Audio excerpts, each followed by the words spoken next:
오늘은 요한복음 8장 31절에서 40절 말씀을 통해서 진리가 너희를 자유케 하리라 라고 하는 말씀으로 함께 은혜를 나누고자 합니다.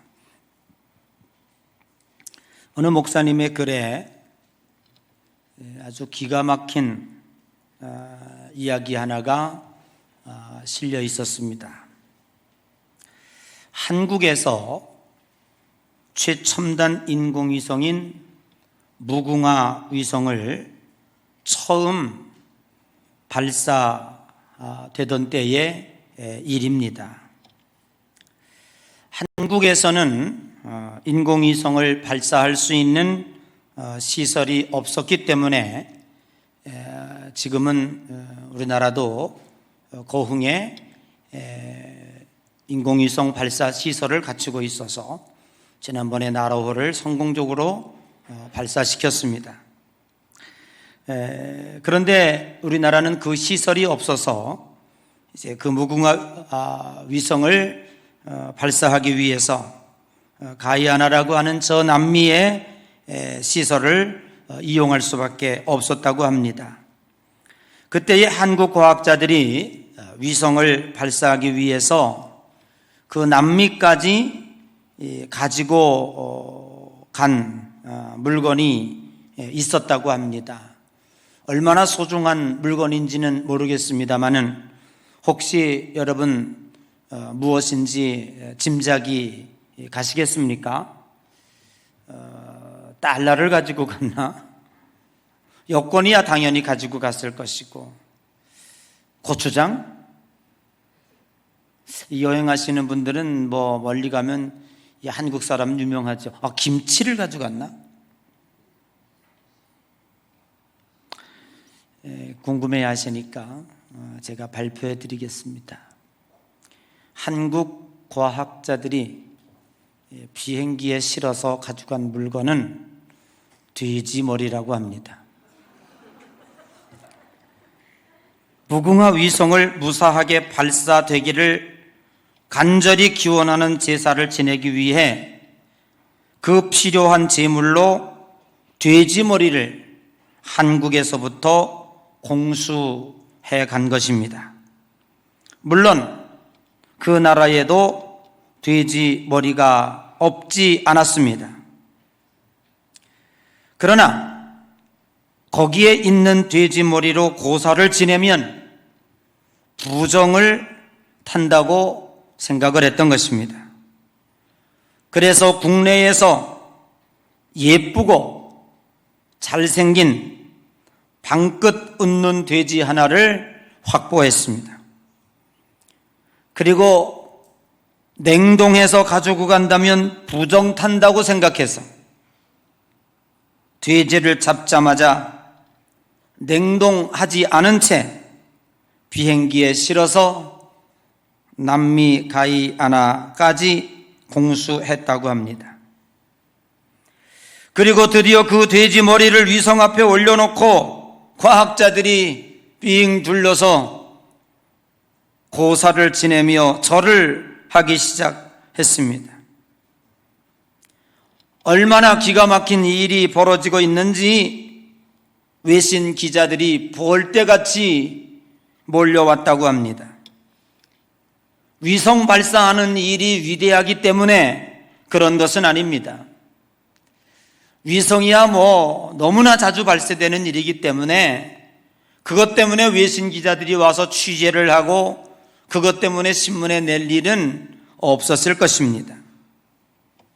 하도 기가 막힌 일이 벌어지니까 외신 기자들이 와서 사진을 찍고 취재를 했습니다. 한국 과학자들이 돼지머리를 차려놓고 절을 하는 모습이 신기했던 것입니다.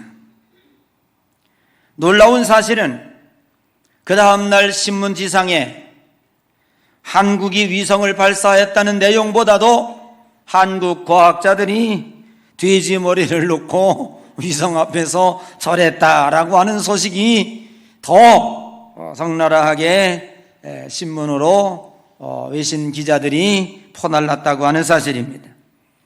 얼마나 우스꽝스러운 일인지 알 수가 없습니다. 이들이 무식해서 이러한 짓을 했겠습니까? 머리가 모자라서, 바보이기 때문에, 똑똑하지 못해서 그런 짓을 했겠습니까? 적어도 무궁화 위성을 만든 과학자라면 한국에서는 최고의 지식인이고 최고의 머리를 가진 사람들이었습니다. 21세기에 이 첨단 과학자들이 돼지 머리를 놓고 위성 앞에서 절을 한 것은 진리를 모르기 때문입니다. 돼지에게 절하면 떨어질 위성도 안 떨어질 거라고 생각했기 때문입니다.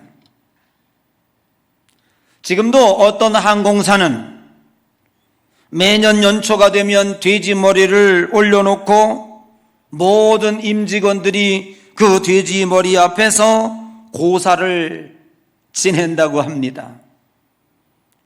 어느 항공사라고는 밝히지 않겠습니다. 사실 우리나라는 기독교가 이 땅에 들어오기 전에 얼마나 나약함과 두려운 마음을 가지고 있었습니까? 약혼 날짜, 결혼 날짜, 이사 날짜도 자기 마음대로 정하지 못하고 점쟁이들이 정해진 날짜에 약혼하고 점쟁이들이 정해진 날짜에 결혼하는 이러한 웃지 못할 일들이 우리들에게 있었습니다. 이사를 하는 날이라 치면 장롱 하나도 자기 마음대로 옮겨놓지 못합니다. 벽에 못 하나도 두려워서 제대로 박지 못합니다. 밤에는 손톱도 못 깎아요. 밤에는 휘파람도 못 불어요. 아무리 귀엽다고 하는 손자 자식이라고 할지라도 문지방을 밟고 넘어갈라 치면 할아버지의 호통이 떨어집니다. 대못을 박는다고, 장롱 옮겨놓는다고 무슨 일이 있었던가요? 기독교가 이 땅에 들어온 다음부터 오늘 우리네 삶의 생활이 얼마나 자유로워졌습니까? 마음대로 이사 날짜를 잡습니다. 마음대로 약혼 결혼 날짜를 잡습니다. 무슨 일이 있었던가요? 오늘 요한복음 8장 32절에 보면 진리를 알지니 진리가 너희를 자유하게 하리라.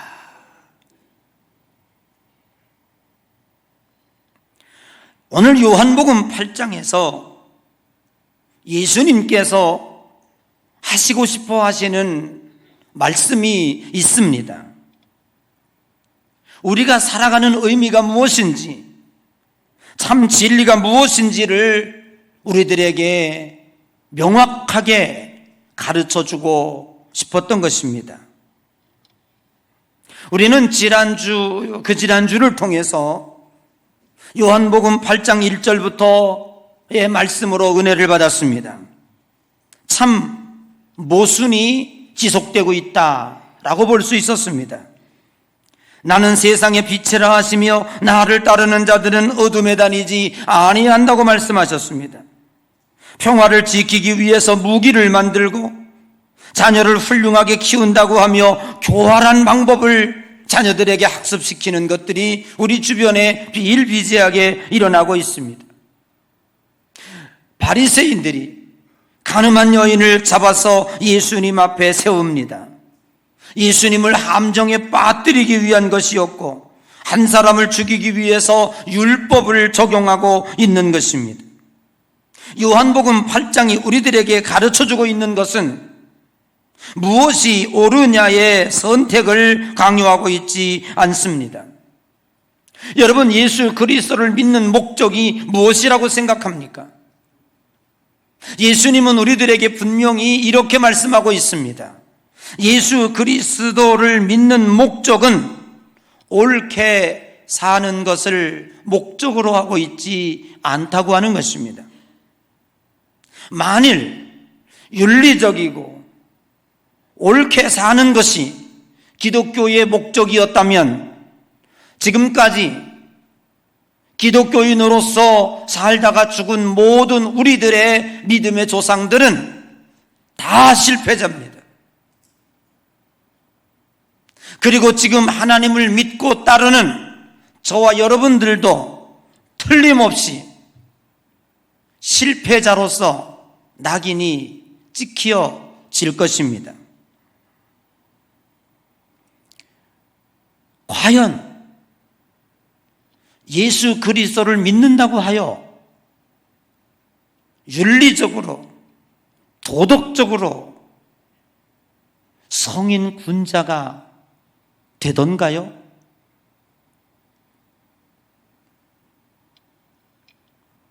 차이는 있을지언정 전혀 그렇지는 않습니다. 옳게 사는 것은 도덕적으로 윤리적으로 살아내는 것은 하나님의 자녀가 된 저와 여러분의 예수 그리스도를 닮아가려고 하는 당연스러운 성품입니다. 그것이 예수 그리스도를 믿는 목적은 아닙니다. 우리는 선택의 여지가 있는 사람이 아닙니다. 선택할, 옳게 살고 그르게 살고를 선택할 자유와 능력이 우리들에게 주어지지 않았습니다. 우리는 죄의 노예입니다. 에덴 동산에서 악한 사탄 마귀에게 우리의 영혼을 팔아먹는 그 순간부터 우리는 태어나면서부터 죄인으로 태어납니다. 인간은 자기 스스로 죄를 지을 수 있고 그리고 죄 속에 있다고 하는 생각조차도 우리는 지금 하지 못하고 살고 있습니다. 오늘 요한복음 8장 21절 끝에서부터 끝절까지 계속해서 반복되어지고 있는 예수님의 말씀이 무엇입니까? 오늘 여기 21절에 보니까 너희가 나를 찾다가 죄 가운데서 죽겠고 그랬습니다. 너희가 나를 찾다가 죄 가운데서 죽으리라. 24절에 보니까 내가 그인 줄 믿지 아니하면 너희 죄 가운데서 죽으리라 라고 말씀하고 있습니다. 인간이 죄를 행하다가 죽는 것이 아니라 이미 죄 속에 붙잡혀 있고 그리고 죄 속에서 출생했고 그리고 죄 속에서 살다가 그리고 내가 죄인인 줄 모르고 그리고 죽어간다는 거예요. 가늠한 여인을 앞에 놓고 돌로 쳐야 합니까? 모세 율법에 보면 현장에서 가늠하다가 잡힌 여인을 돌로 치라 하였는데 당신은 어떻게 하겠습니까? 라고 묻고 있는 바리새인들의 물음은 과연 어떤 의미를 지니고 있습니까? 오늘 이들은 알량한 율법을 동원해서 예수 그리스도를 함정에 빠뜨리고자라고 하는 그러한 목적밖에 없었습니다. 옳고 그름을 동원하여 사람을 죽이는데 사용하고 있는 것입니다. 이것이 예수님이 지적하고 싶은 것입니다. 너희가 나를 죽이고 싶어하고 있지 않느냐? 율법을 통해서 예수님을 책잡기 위한 수단으로 사용하고 있지 않느냐라고 묻는 것입니다. 인간이 옳고 그름을 따지는 것은 자신이 옳기 때문에가 아니라 상대방을 공격하기 위한, 나는 너보다 낫다라고 하고 하는 자신의 의의를 증명하기 위한 도구일 뿐입니다. 이것이 인간의 모순입니다. 너희는 죄 아래 종된 자들이다. 너희는 옳은 일도 하고 그런 일도 할 수 있는 존재가 아니라는 것입니다. 이미 죄 아래 붙잡혀 있고 너희가 하는 일은 모두가 다 죄의 결과밖에 도출할 수 없는 존재들입니다. 그에 대한 본론이 23절에 나오고 있습니다. 우리 23절을 함께 읽어보십시다. 시작. 이르시되 너희는 아래에서 났고 나는 위에서 났으며 너희는 이 세상에 속하였고 나는 이 세상에 속하지 아니하였느니라. 너희는 죄 아래서 났고 이 세상 아래서 났고 그래서 이 세상에 속하였고 나는 이 세상에 속하지 아니하였다는 것이지요. 인간의 뿌리, 그 근거가 무엇입니까? 그래서 더 명확하게 예수님은 38절에 나는 내 아버지에게서 본 것을 말하고 너희는 너희 아버지에게서 들은 것을 행하느니라 라고 말씀하고 있는 것입니다. 우리 할아버지도 죄인이었고 우리 아버지도 죄인이었고 그 아버지에게서 난 우리도 죄인이라는 것입니다.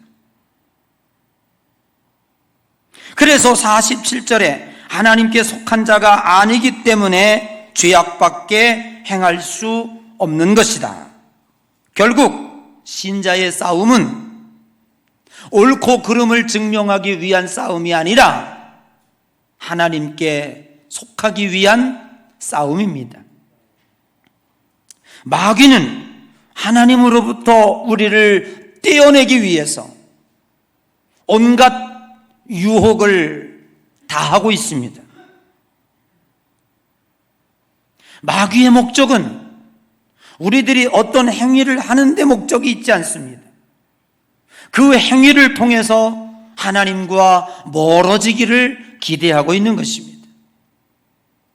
스스로 하나님 앞에 서지 못하게 함을 목적으로 하고 있는 것입니다.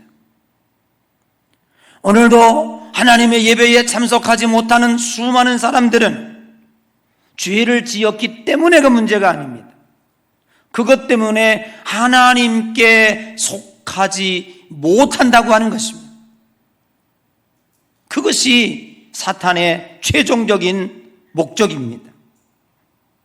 인간이 옳게 살면 얼마나 옳게 살 수 있으며 인간이 죄를 지면 얼마나 지을 수 있겠습니까?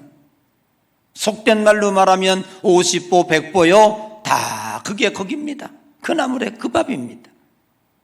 그렇게 말하면 여기에 있는 자나 나오지 않는 자는 동일한 사람입니다. 정확하게 다른 것이 있습니다. 우리도 죄인이고 저들도 죄인이지만 우리는 죄인으로서 하나님께 속한 자고 저들은 하나님께 속하지 아니한 자입니다. 진리의 싸움은 내가 무엇을 할 수 있느냐의 싸움이 아니라 마귀의 손아귀 아래서 어떻게 하면 벗어나서 하나님께 속할 수 있는가의 싸움인 것입니다. 그것이 믿음입니다. 오늘 32절에 진리를 알지니 진리가 너희를 자유케 하리라 라고 말씀하고 있습니다. 여러분, 자유는 두 가지 성격을 띠고 있습니다.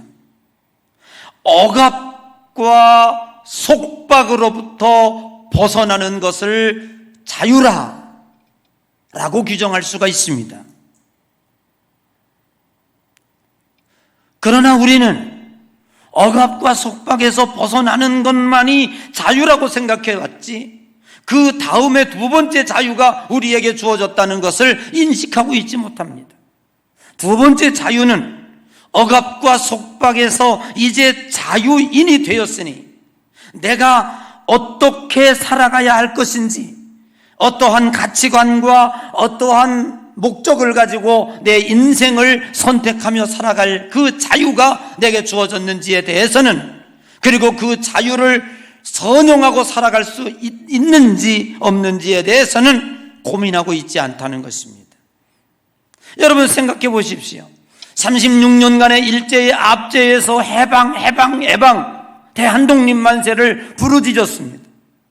드디어 1945년 8월 15일 날 일왕은 손을 반짝 들었고 그 순간에 이 민족은 해방이 되었습니다. 그러면 그 해방된 자유가 우리에게는 무슨 의미가 있습니까? 스스로 자유를 지킬 수 있는, 스스로 이 나라를 통치해 나갈 수 있는 능력이 우리들에게는 없었습니다. 강대국들이 이 한반도를 반쪽 냈고, 그 반쪽 낸 가운데 6.25 전쟁이 터졌고, 지금도 전 세계에 유례 없는 우리 스스로가 자유를 구해내며 이 세상에서 위대한 민족으로 만들어낼 수 있는 능력이 남과 북 어느 누구도 가지고 있지 못하기 때문에 우리는 지금 이렇게 분단된 아픔을 겪고 있는 것입니다. 풀어주면 도대체 무엇을 할 수 있단 말입니까? 오늘 우리에게 주어진 자유가 아무런 의미가 없습니다. 억압에서 놓여나는 데만 관심이 있지, 풀려난 이후에 어떤 가치를 이루어내야 하는지, 어떤 목적을 선택하며 살아가야 할 것인지에 대해서 과연 우리는 관심을 가져보았냐, 이겁니다. 여러분, 건강을 달라고 기도합니다. 도대체 건강은 무엇에 쓰려고 합니까? 지식을 달라고 기도합니다. 지식을 무엇에 쓰려고 합니까? 권력을 달라 하며, 돈을 달라 하며, 능력을 달라 합니다. 도대체 무엇에 쓰려고 합니까? 사랑하는 성도 여러분, 자유는 기독교만이 줄 수 있습니다.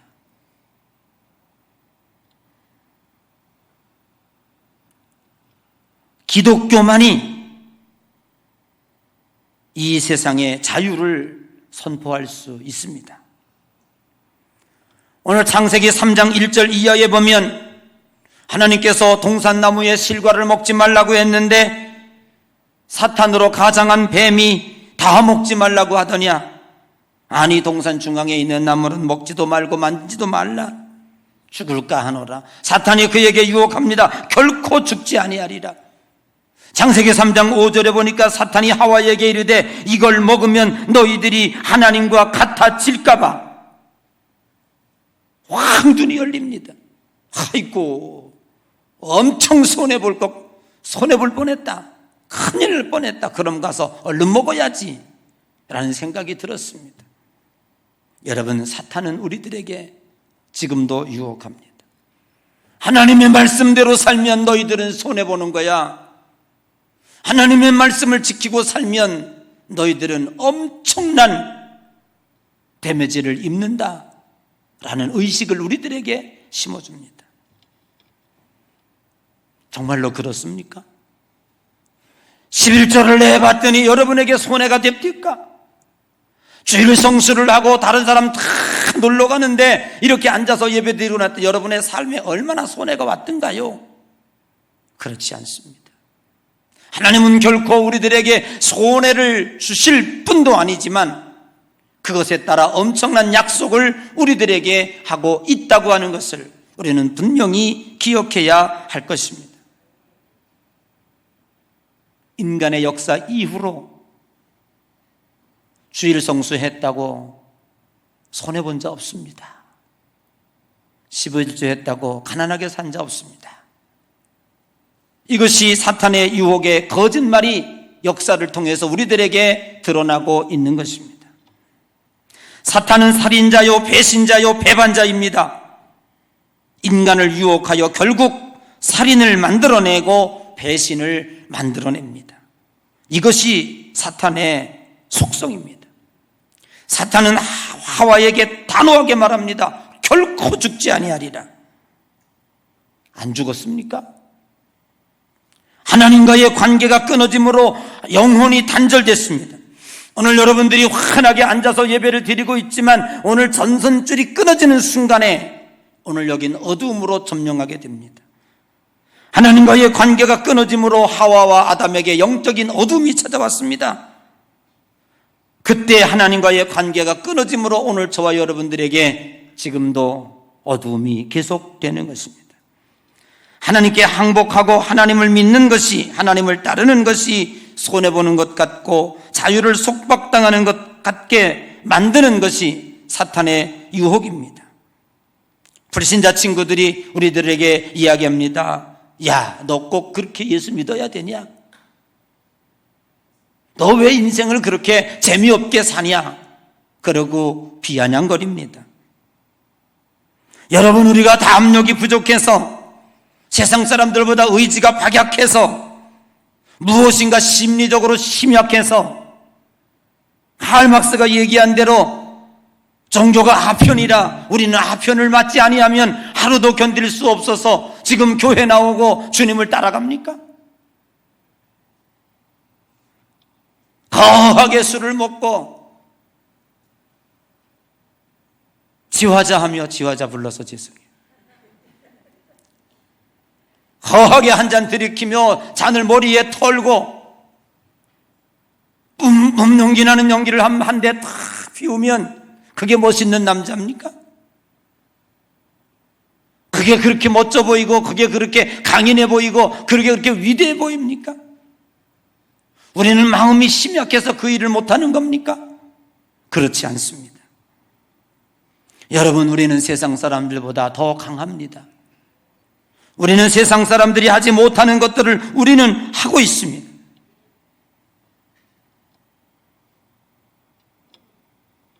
세상은 마귀에 속해 있고 그에게서 나은 자들입니다. 괴테가 쓴 파우스라고 하는 소설에서 보는 것과 같이 사탄에게 영혼을 팔면 어떤 일이 벌어지는가를 분명히 묘사하고 있습니다. 사탄은 결코 우리들에게 자존심 싸움하지 않습니다. 인간 스스로가 자의적으로 빠져들도록 우리를 유혹할 뿐입니다. 인간은 죄의 종입니다. 선택할 능력이 없는 사탄의 하수인입니다. 결국 이 세상의 열매를 보십시오. 사랑을 이야기하나 결국 그 사랑이 느껴집니까? 평화를 이야기하나 전쟁이 중단되거나 끊어진 일이 있습니까? 구호에만 그치는 사랑, 평화를 외치는 그 의미 없는 구호가 과연 이 세상에 무엇을 보장해주고 있습니까? 자신의 뿌리를 깨달을 때 길이 보입니다. 나는 죄의 뿌리를 가지고 있고 그냥 놔두면 죄밖에 지을 수 없는 존재임을 우리 스스로가 받아들여야 할 것입니다. 여러분, 로마서 6장 6절에 보니까 옛사람이 예수와 함께 십자가에 못 박힌 것은 죄의 몸이 죽어 다시는 우리가 죄에게 종노릇하지 아니하려 한다고 기록되어 있습니다. 그리스도와 함께 신자가 되었으니 죽는 날까지 악한 사탄이 왕노릇하지 못하도록 우리 지체를 하나님이 기뻐하시는 의의 병기로 드려야 할 것입니다. 예수 그리스도만이 우리를 자유로 이끌어 드릴 수가 있습니다. 그리스도인이 갈등을 한다고 하는 것은 이미 자유인이 되었다고 하는 것입니다. 내가 오늘 주일날 교회를 갈까 말까, 내가 주님 앞에 헌신하며 살아갈까 말까, 항상 이 갈등이 우리들에게 주어집니다. 세상이 좋아 보이는데 세상으로 가볼까? 아니야, 여기가 진리니 하나님을 믿을까? 오죽하면 사도 바울도 오호라 나는 곤고한 자로다, 이 사망의 몸에서 누가 나를 건져낼까? 내 속에 있는 나는 선을 행하려고 하나 내 몸이 악을 행하는도다. 늘 내 속에서 내 영혼이 갈등을 일으키고 있습니다. 이것을 바울은 선한 싸움이라고 표현했습니다. 그런 갈등이 내 속에 있다고 하는 것은 이미 내가 자유인이 되었다는 거예요. 내가 무엇을 선택할 수 있는 능력, 그 권리가 나에게 주어졌다는 겁니다.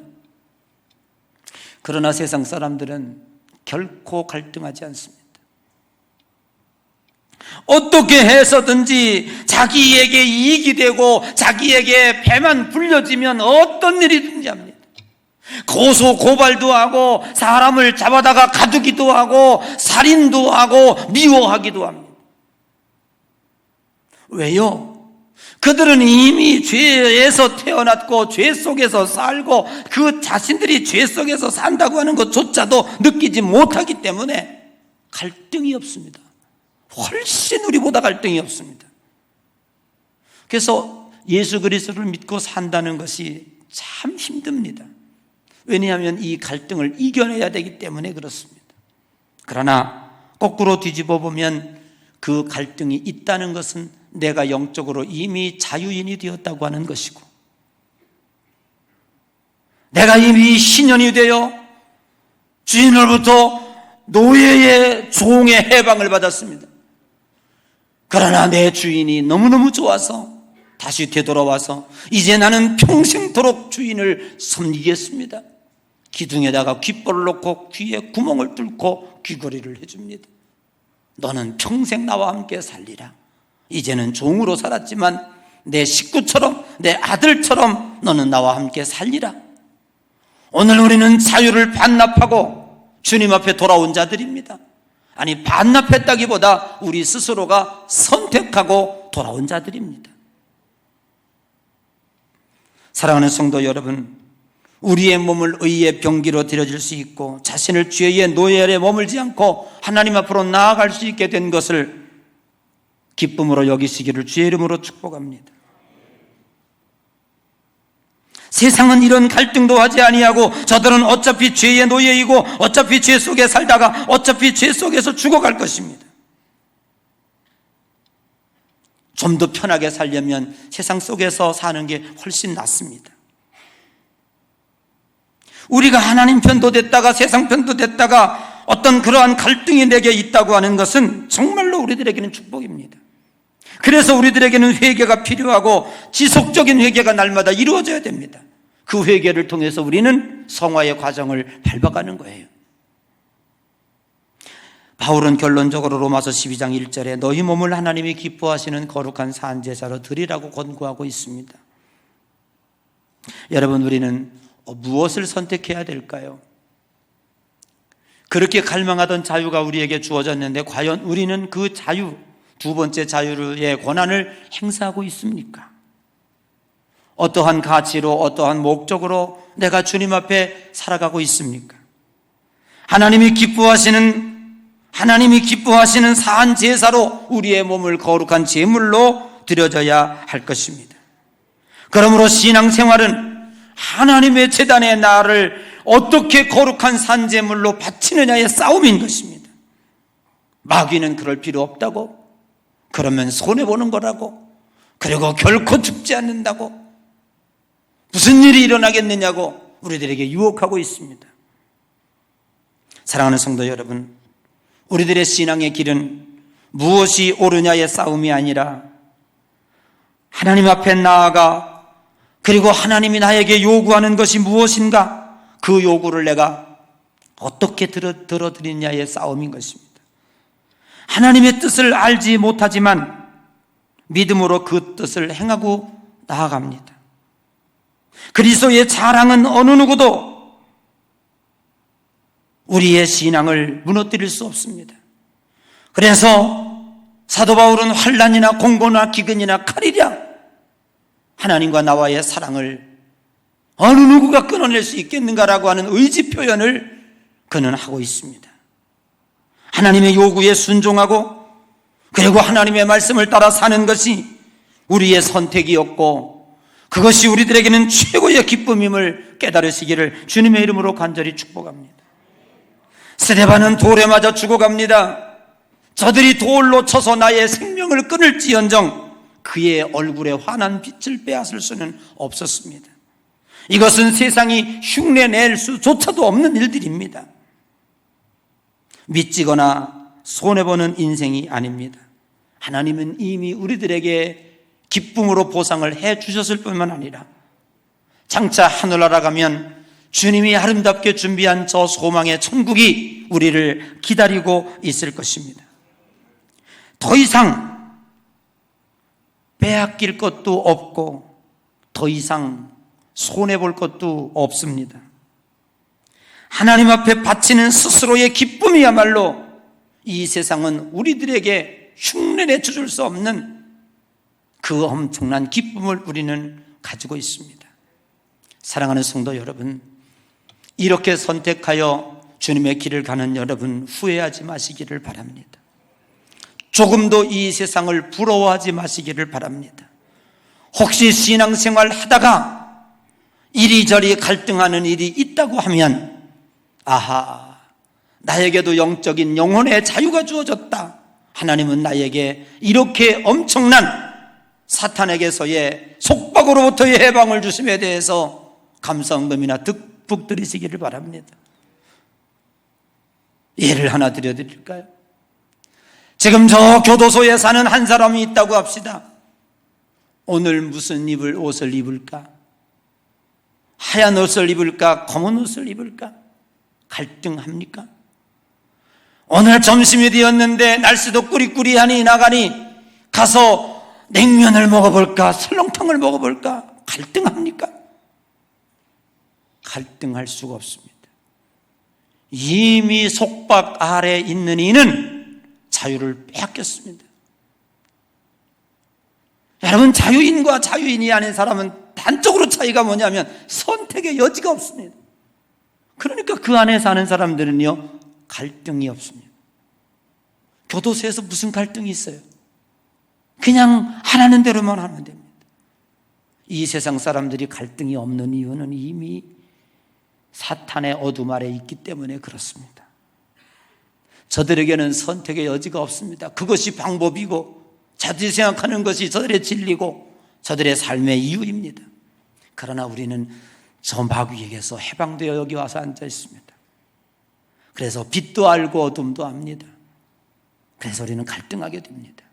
그러나 여러분의 갈등을 의의 병기의 갈등으로 바꿔내시기를 주의 이름으로 축복합니다.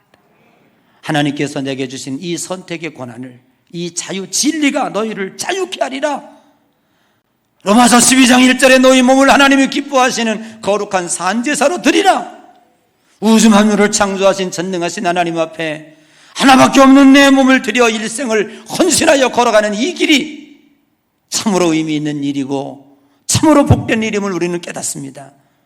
그래서 이 세상이 우리의 기쁨을 빼앗아갈 수도 없고 이 세상은 우리의 이 기쁨을 흉내낼 수도 없습니다. 이것을 돈으로 환산할 수 있겠습니까? 이것을 이 세상의 권력으로 정복할 수 있겠습니까? 여러분, 당당하게 믿음의 길을 뚜벅뚜벅 걸어가시며, 여러분 오늘 예배드리고 저 길 건너 가다가 이 세상에 우뚝 서 있는 전봇대 하나 한번 뻥 차주시고, 니까지 것들이 나를 비웃냐? 우리는 하나님 앞에 이 길을 걸어가는 복된 자들이다. 담대한 믿음을 가지고 이 기쁨의 믿음을 간직하면서 믿음의 여정을 기쁨으로 걸어가는 여러분 되시기를 주님의 이름으로 간절히 축복합니다.